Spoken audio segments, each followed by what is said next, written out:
দেখুন আজকে ঘুরতে বেরোচ্ছি, গ্যালাক্সি পার করছি। এখন রাস্তাতে আছি আমি, আমার ভাই। এই দেখুন আগে সামনে গাড়িটা যাচ্ছে, ওটাতে আমার মাসি মেসো হেঁটে যাচ্ছে। ওরা এই গাড়িতে আছে, আমার এই বাইকেই ভালো লাগে, আমরা বাইকেই যাচ্ছি, আমি আমার ভাই।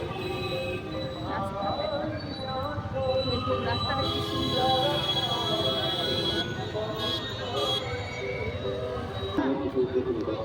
দেখুন বন্ধুরা, এখানে একটা ঠাকুর রয়েছে। নিজের এবং অপরের অসুবিধা সৃষ্টি করবেন না। আমাদের প্রাণের প্রতি আপনাদের ব্যবহারিক হয়ে উঠুক আপনাদের পরিচয়।